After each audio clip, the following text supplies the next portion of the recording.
민수기 1장 47절부터 54절까지 보겠습니다.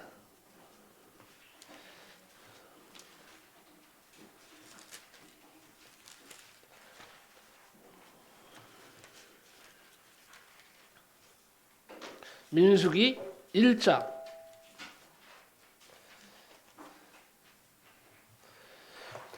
47절부터입니다. 민수기 1장 다 펴시기 바랍니다. 1장 47절부터 54절까지를 봅니다.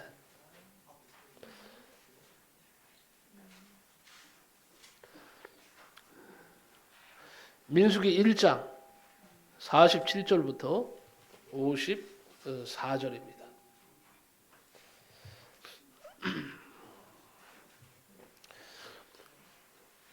구약성경 194쪽입니다. 같이 찾으신 줄 알고 같이 읽겠습니다. 합독합니다. 다같이 시작. 그러나 레위인은 그들의 조상의 지파대로 그 계수에 들지 아니하였으니 이는 여호와께서 모세에게 말씀하여 이르시되 너는 레위 지파만은 계수하지 말며 그들을 이스라엘 자손 계수 중에 넣지 말고 그들에게 증거의 성막과 그 모든 기구와 그 모든 부속품을 관리하게 하라. 그들은 그 성막에 그 모든 기구를 운반하며 거기서 성막 주위에 진을 칠지며 성막을 운반할 때에는 레위인이 그것을 펴고 성막을 세울 때에는 레위인이 그것을 세울 것이요 의인이 가까이 오면 죽일지며 이스라엘 자손은 막사를 치되 그 진영별로 각각 그 진영과 레위인은 증거의 성막 사방에 진을 쳐서 이스라엘 자손의 회중에서 진노가 임하지 않게 할 것이라. 레위인은 증거의 성막에 대한 책임을 지킬지니라 하셨습니다. 이스라엘 자손이 그대로 행하되 여호와께서 모세에게 명령하신 대로 행하였더라.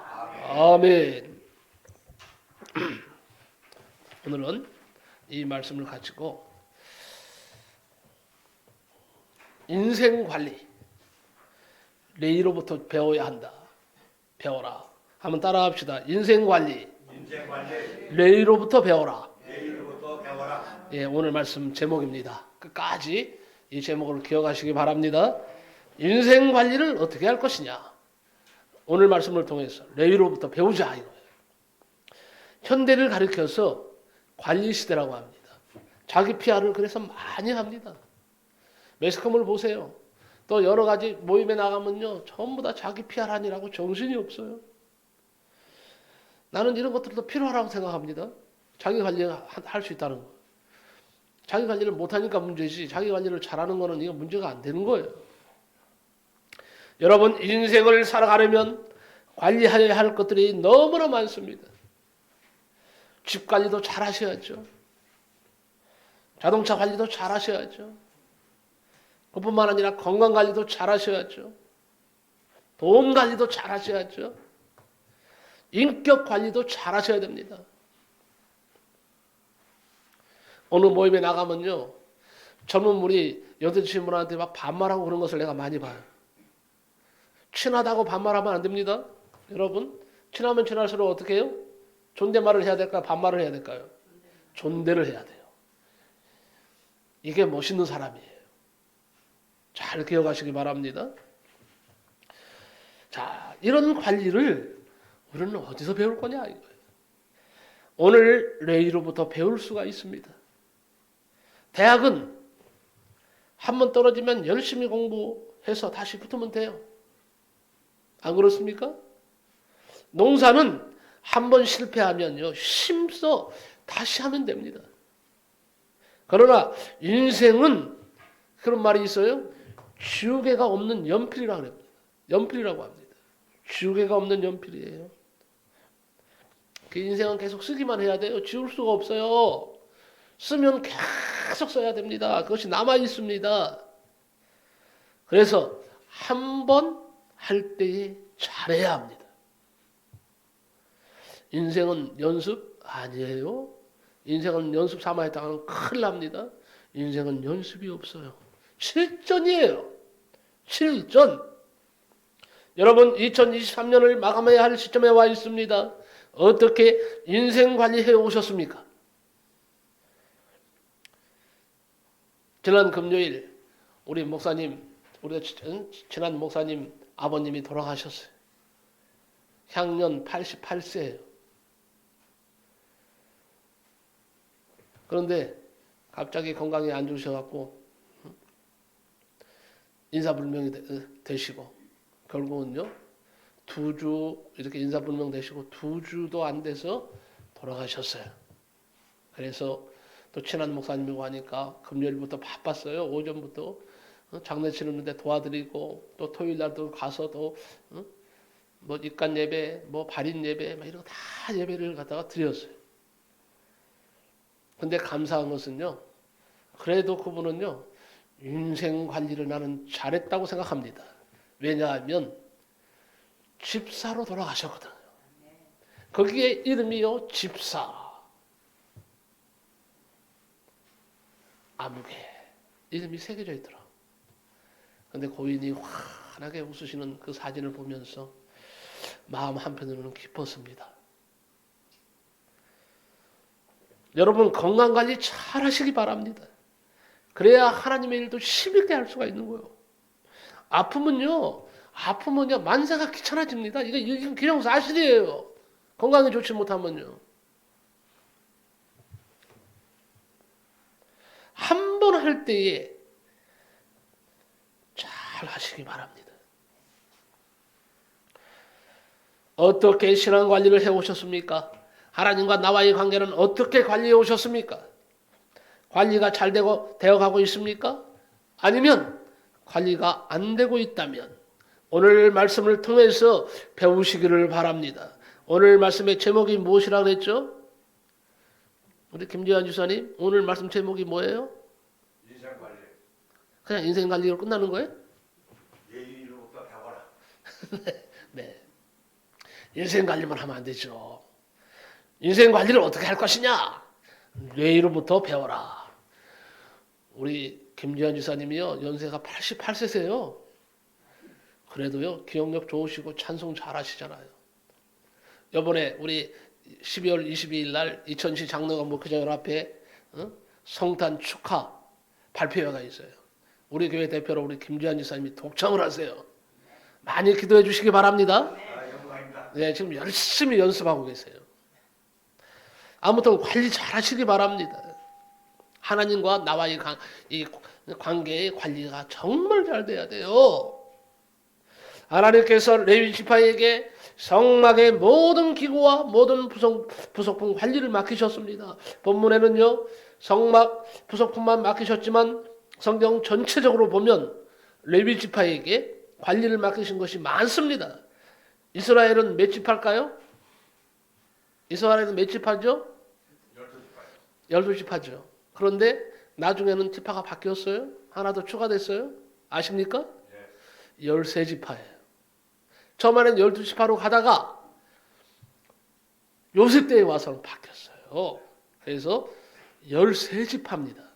그러다가 다시 레위지파가 빠지면서 하나님의 일을 위해서 레위지파가 빠진 거예요.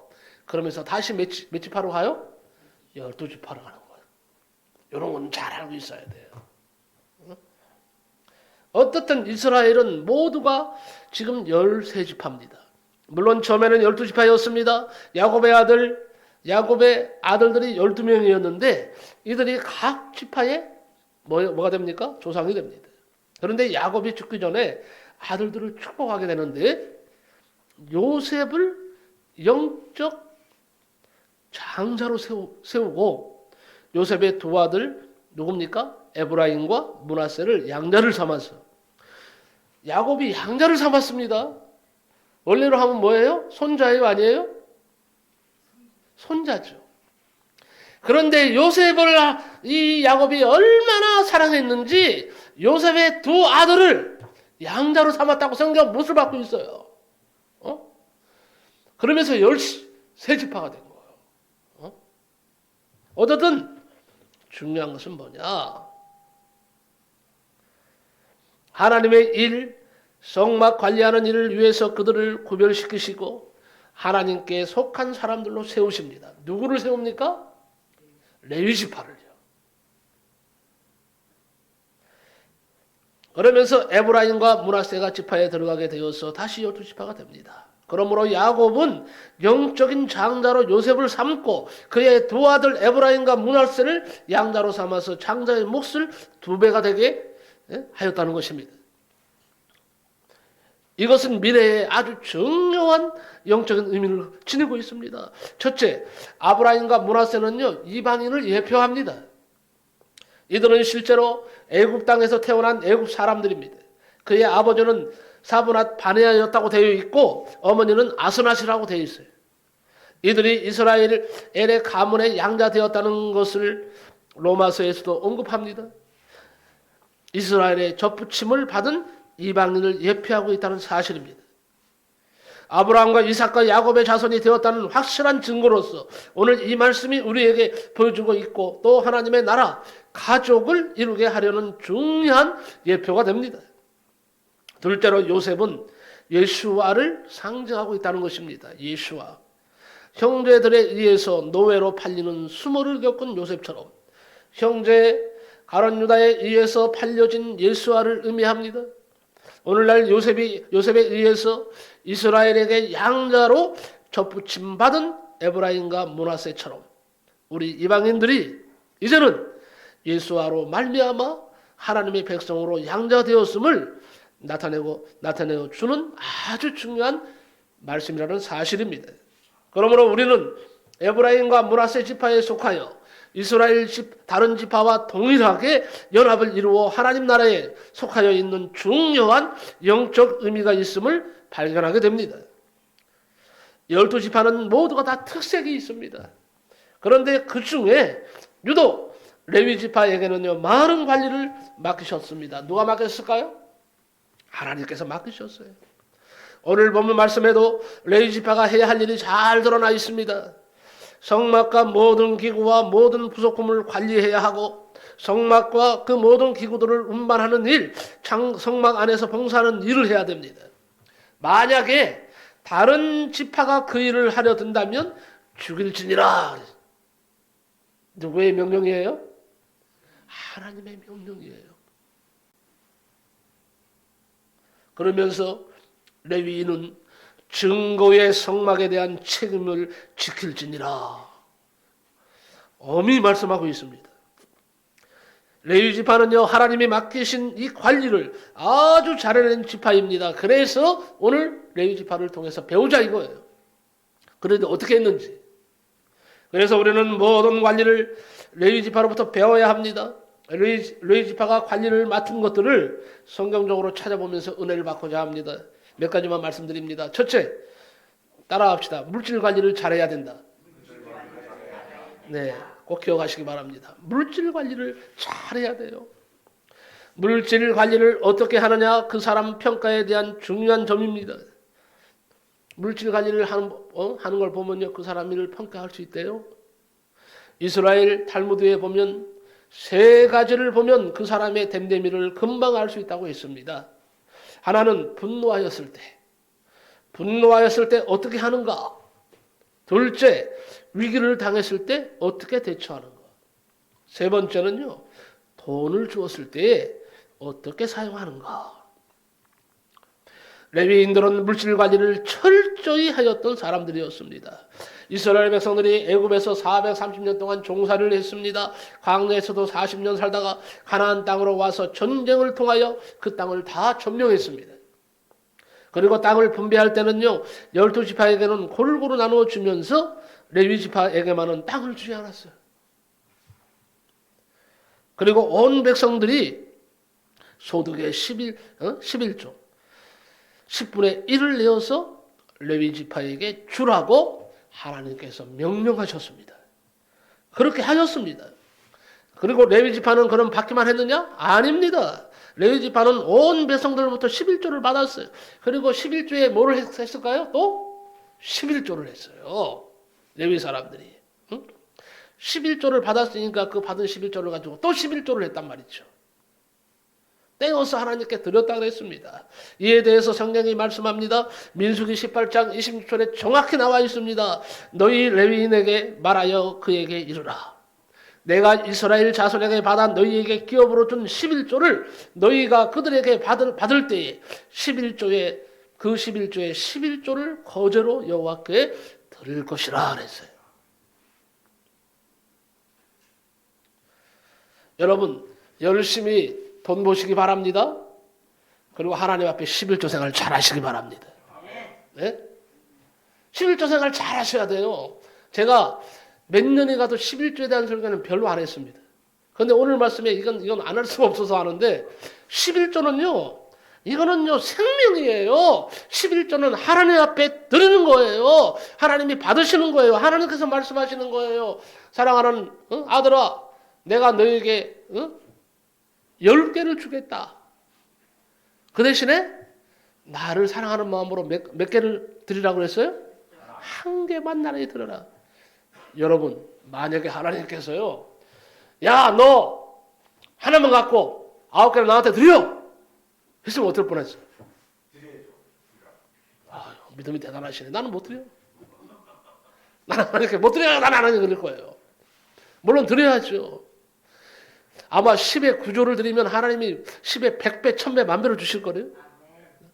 하지만 그거는 쉽지 않아요. 그런데 하나님은 그런 하나님이 아니에요. 하나님은 욕심꾸러기 하나님이 아니에요. 내가 너에게 열을 주겠다 이거예요. 열을 줄 테니까 그 중에 하나만 나를 뭐예요? 사랑하는 증표로 하나만 드려라 이거예요.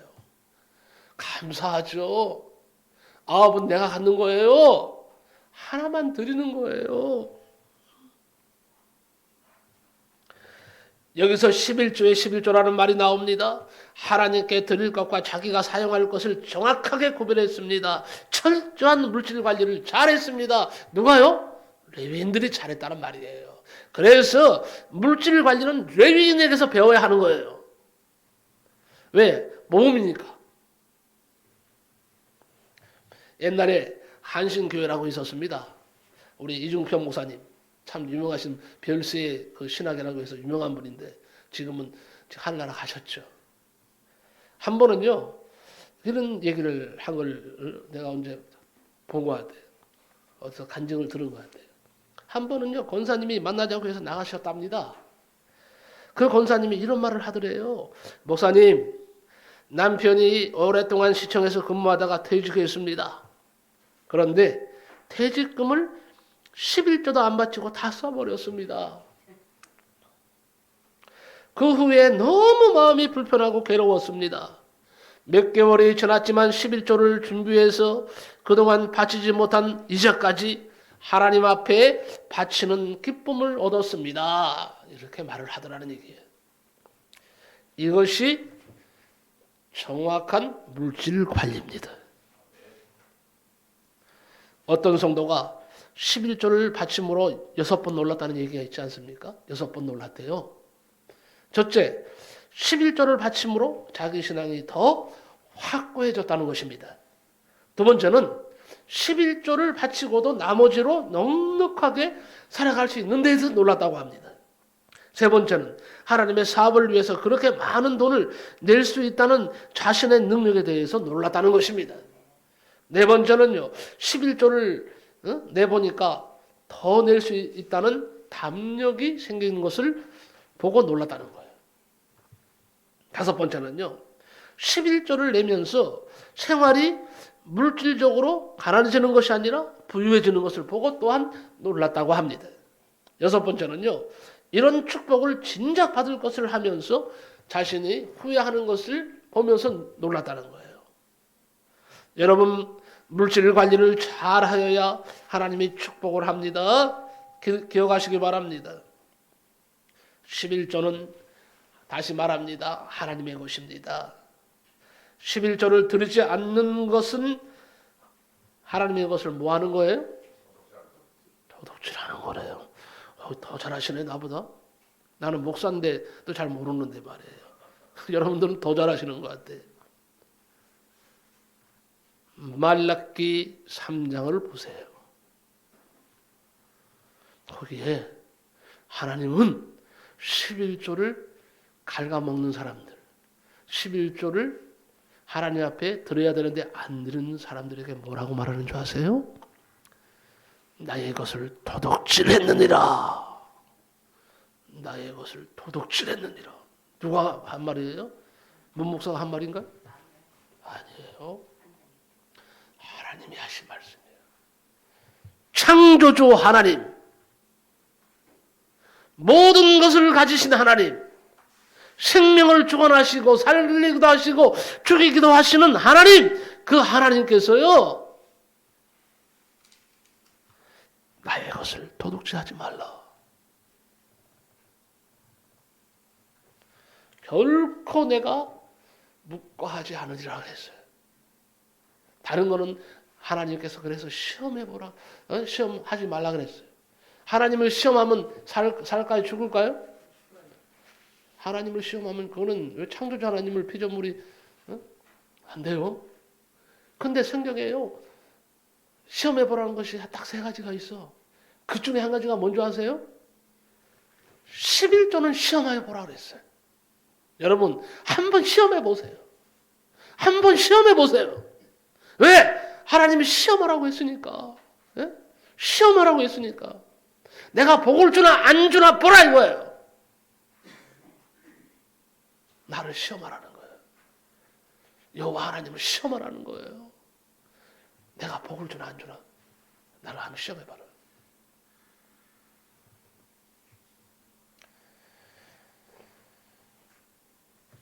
지금도 늦지 않았습니다. 여러분 2024년도가 곧 다가옵니다. 2024년도에는요 우리 모든 성도들이 다 11조 생활하셔서 하나님께서 마음껏 축복하시는 멋진 인생들이 되시기 바랍니다. 물질 관리를 잘하는 사람을 하나님이 축복하시는 거예요. 두 번째는요, 무슨 관리를 잘해야 되느냐? 사명 관리를 잘해야 됩니다. 여러분 다 사명이 있어요. 집사의 사명이 있고요, 권사의 사명이 있고요, 목사의 사명이 있는 거요. 성도는 사명이 없냐? 아니에요. 하나님의 자녀이기 때문에 하나님은 사명을 주신 거예요.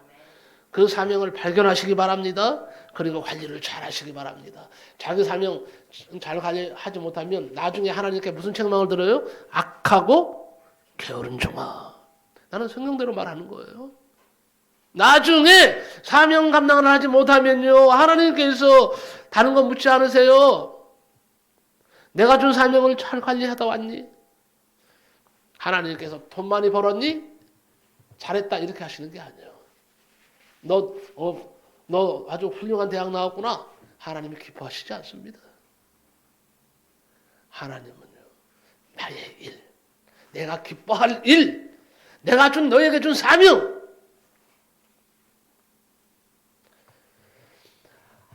한 달란트 받으면 어때요? 2달란트 받으면 어때요? 5달란트 받으면 어때요? 주시는 것은 내가 아니잖아요. 주는 건 내가 하나님이세요. 하나님 주시는데 뭐 1달란트 받으면 어떻고, 하나님 주시는 거니까 상관없어요. 왜 1달란트 받은 사람이 책망 들었습니까? 1달란트 받아서 작아서 책망 들었어요? 절대 아니죠. 돈을 땅에다 감췄잖아요. 달란트를. 이건 뭐예요? 일하지 않았다는 거거든요. 사명을 감당하지 않았다는 거거든요. 그래서 책망 들은 것이지, 1달란트 받은 자도 나는 그렇게 생각합니다. 1달란트 내가 받았다 할지라도 실망할 거 없어요. 낙심할 거 없어요. 예를 들면 우리 김나는 사모가 5달란트를 받았다고 가정합시다. 나는 목사님 내가 1달란트 받았어. 그렇다고 해서 내가 김나는 사모를 향해서 말이에요, 너 왜 5달란트 받았어? 나는 왜 1달란트 주죠? 하나님 너무하지 않습니까? 내가 그래도 목사지 않습니까? 이렇게 할 이유가 없는 거예요. 예? 나는 어떻게 달란트 주신 걸 내가 느끼면 감사하는 거죠. 감사하면서 1달란트 했지만은 열심히 사명 감당하고 일을 하면 5달란트 받았든 2달란트를 받았든 1달란트를 받았든지 똑같이 하나님은 뭐예요? 잘했다, 충성된 종아, 내가 작은 일에 충성하였음에 나의 잔치에 참여할지어다 말씀하시는 거예요. 자부심을 가지시기 바랍니다. 나는 한 달 안 더 받은 것 같아. 실망하지 마세요. 감당만 잘하시기 바랍니다. 관리만 잘하시기 바랍니다. 사명 관리를. 그럼 하나님 부르시면 가면 되는 거예요. 어?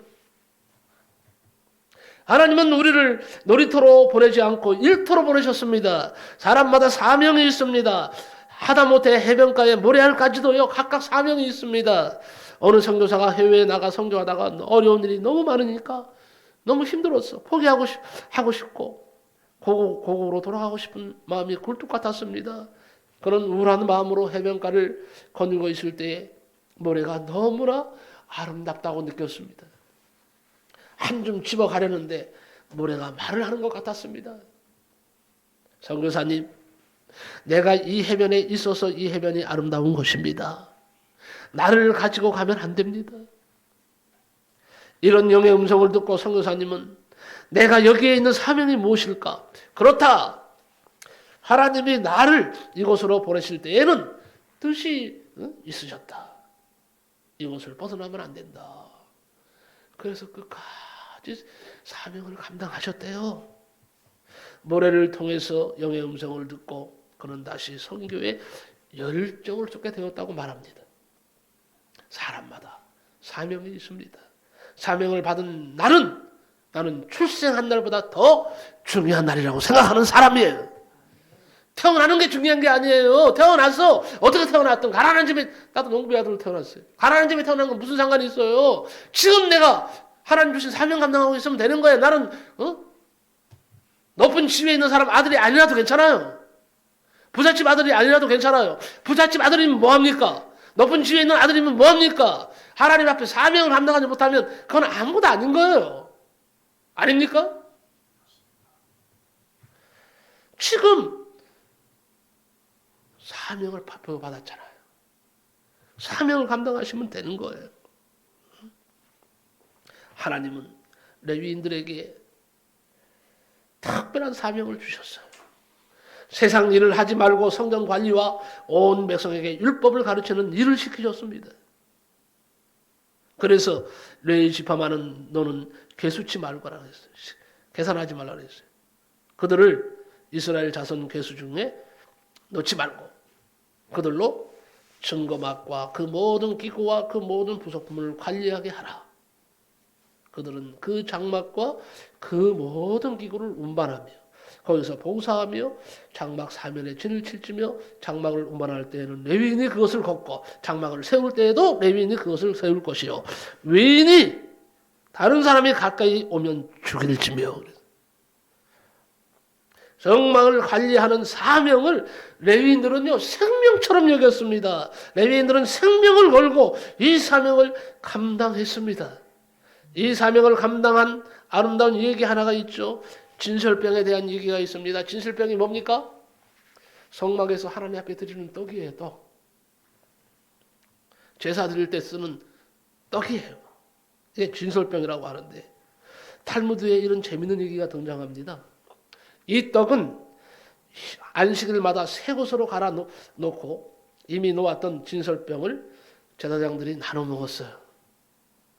그런데 희한한 것은 뭐냐? 한 주일 동안 두어도 따끈따끈하게 식어지지 않았다고 합니다. 여러분, 아무리 떡을 사람들이 잘 만들어도요, 한 주일 동안요, 따끈따끈하게 둘 수는 없어요. 몇 시간만 지나보세요. 다 식어요. 안 그렇습니까? 그런데요, 일주일 동안, 한 주일 동안 떡이 따끈따끈해야 돼요. 한 주일 동안마다 떡을 갈 때마다 그때도 따끈따끈해서 따끈한 떡을 제사장들의 레위인들이 나눠 먹었다는 거예요. 그런데 이 따끈한 진설병을 만드는 가문이 있었다고 합니다. 그 가문이 가르모 가문이라고 합니다. 가르모 가문이라고 하는데 떡 굽는 일을 맡았습니다. 하나님께서 특별한 기술을 주셨습니다. 그래서 이방인들이 돈을 싸들고 와서 그 기술을 팔라고 했어요. 안 팔았습니다. 가르모가 말했습니다. 나는 하나님이 주신 기술이기 때문에 하나님만을 위하여 사용해야 합니다. 나는 이 기술을 우리 가정을 위해서도 사용하지 않고 있습니다. 이렇게 말하면서 결코 진설병 만드는 기술을 팔지 않았다고 합니다. 그러던 어느 날 성전이 무너져서 가르모는 할 일이 없어졌어요. 돈을 벌 수가 없었습니다. 할 수 없이 굶다시피 하며 살고 있을 때 이방인들이 돈을 싸들고 와서 그 기술을 이제는 팔라고 유혹을 합니다. 그러나 팔지 않았습니다. 제사장들은 가르모가 하나님이 주신 기술을 팔았을지도 모른다고 생각을 했습니다. 그래서 이방인을 몰래 따라갔습니다. 그리고 그들이 만든 떡을 먹어보았습니다. 가르모가 만든 떡이 아니었습니다. 곧 식어버렸습니다. 제사장이 돌아와서 보고를 합니다. 제사장 회의에서 이런 결정이 내려졌습니다. 저렇게 믿음을 지키며 굶으면서도 진설병 만드는 특수한 기술을 팔지 않은 가르모 가정에 월급을 2배 주도록 한다. 그래서 가르모는 놀면서 일할 때보다 2배나 많이 받았다고 합니다. 믿음을 지킨 자에게 하나님이 주신 보상이 아닐까 생각합니다. 여러분, 레위인들은 하나님의 일에 생명을 걸었습니다. 사명에 생명을 걸었습니다. 그렇기 때문에 하나님은 그들을 사랑하셨다는 얘기입니다. 그런데 레위는요, 연합이라는 의미를 갖고 있어요. 레위는 연합이라는 뜻이에요. 그런데 나중에 레위는 온 형제들을 연합하게 하는 역할을 담당합니다. 무엇보다도 중요한 것은 하나님과 사람을 연합하게 하는 역할을 잘 감당했다는 것입니다. 레위인들은 사명을 잘 관리했습니다. 하나님께서 자기에게 맡겨주신 사명을 잘 감당하는 사람을 하나님은 축복하신다. 기억하시기 바랍니다. 마지막으로 3번째는요. 영 관리를 잘해야 돼요. 여러분 육신도 잘 관리해야 돼요. 제가 서두에서 건강관리 잘해야 된다 했습니다. 그런데 더 중요한 것은 영 관리를 잘해야 됩니다. 레위인들은요. 물질 관리도 잘했고 사명 관리도 잘했고 그 무엇보다도 영 관리를 아주 잘했습니다. 이스라엘 백성들이요. 한때는요. 모세가 이제 율법을 받기 위해서 십계명을 받기 위해서 시내산에 올라갔잖아요. 그 아래서 아주 희한한 광경이 벌어졌죠. 이스라엘 백성들이 금송아지 만들어 놓고 광란에 춤을 추면서 금송아지가 하나님이다. 금송아지가 하나님이죠. 맞잖아요. 금송아지가 하나님이지. 아니에요. 이스라엘 백성의 하나님은 금송아지가 아니라 여호와 하나님이신 줄로 믿습니다. 그들은 여호와 하나님을 섬겨야죠. 그런데 여호와 하나님을 섬기지 않았어요. 금송아지를 만들어 놓고 이게 하나님이다 그러고 그 앞에 절을 하고 광란에 춤을 추고요. 난리가 아니었어요. 그런데 중요한 말을 하고 싶은 것은 뭐냐? 이 금송아지 만들 때 전부 각 지파로부터 뭘 했는 줄 아세요? 금을 다 불러 모았어요. 끌어 모았어요. 다 가져와라 이거야. 그런데 레위 지파는 절대로 하나님, 우리는 하나님만을 섬긴다. 금송아지는 우상이다 이거예요. 어떻게 우리가 우리의 금을 금송아지 만드는데 드릴 수 있겠느냐? 안 드린 사람들이 레위인들이에요. 쳐다보지도 않았어요. 나중에 모세가 내려왔을 때 그 광경을 묻잖아요. 누가 이걸 만들었느냐 이게요. 그러니까 아론이 뭐예요? 다 얘기하는 거죠. 그때 모세가요 레위를 칭찬합니다. 역시 레위는 다르다 이거예요. 하나님을 섬길 줄 아는 지파다 이거예요. 하나님의 사랑받을 만한 지파다 이거예요.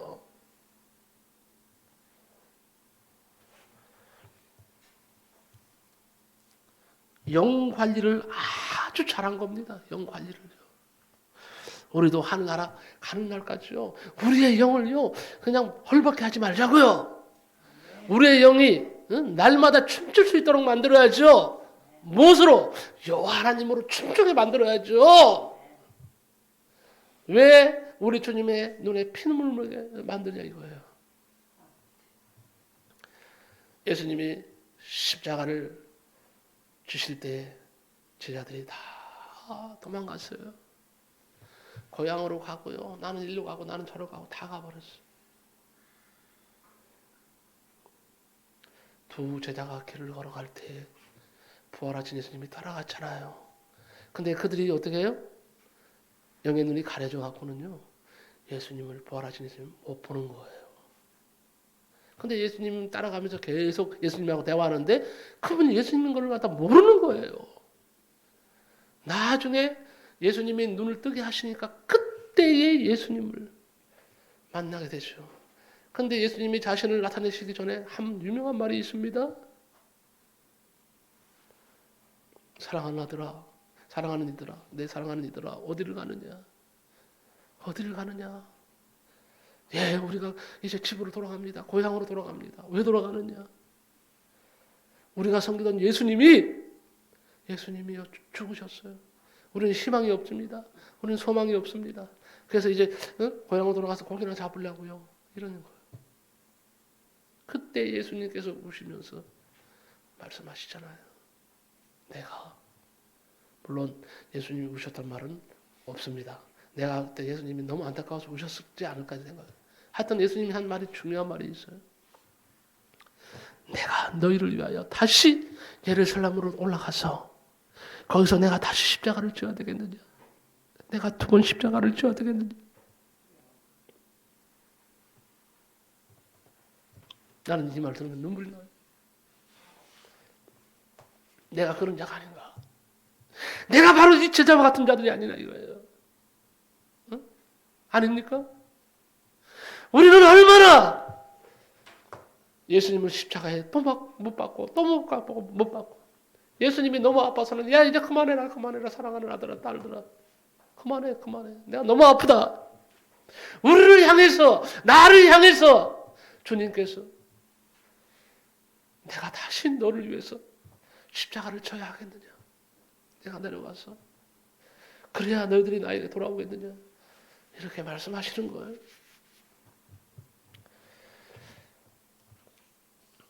여러분 영 관리를 잘 하시기 바랍니다. 주님이 오시는 날까지 우리가 하나님의 부르심을 받는 그날까지 우리 영은 죽어서는 안 됩니다. 우리의 영은 살아있어야 됩니다.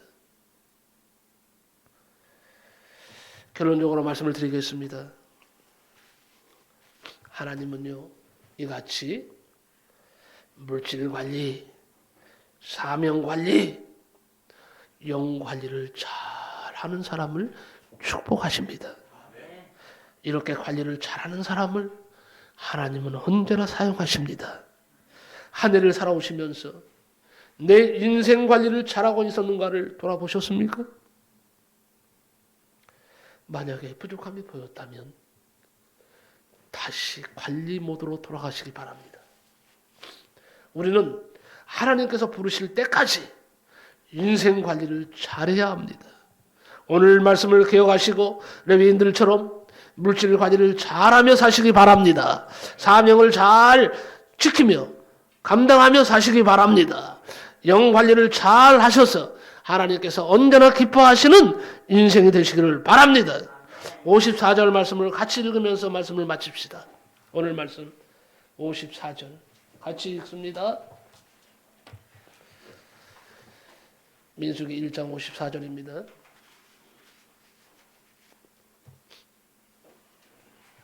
말씀을 마치겠습니다. 같이 읽습니다. 시작. 이스라엘 자손이 그대로 행하되 여호와께서 모세에게 명령하신 대로 행하였더라. 아멘. 모세에게 명령하신 대로 행하였더라. 기도하겠습니다. 고마우신 하나님 감사합니다. 오늘도 거룩되고 복된 주일 우리에게 생명의 말씀을 들려주심을 참 감사합니다. 아버지 하나님이여, 인생관리 어떻게 할 것인가 레위를 통해서 배우라는 이 말씀이 내 아버지 심령에 와 박히게 하심을 감사합니다. 하나님, 레위로부터 배웠사오니 나의 인생을 다시 한번 하나님 앞에서 잘 관리함으로 말미암아 하나님이 언제나 기뻐하시며 하나님이 우리를 사용하시는 역사만 있게 하여 주옵소서. 예수님의 이름으로 감사하며 기도하옵나이다. 아멘.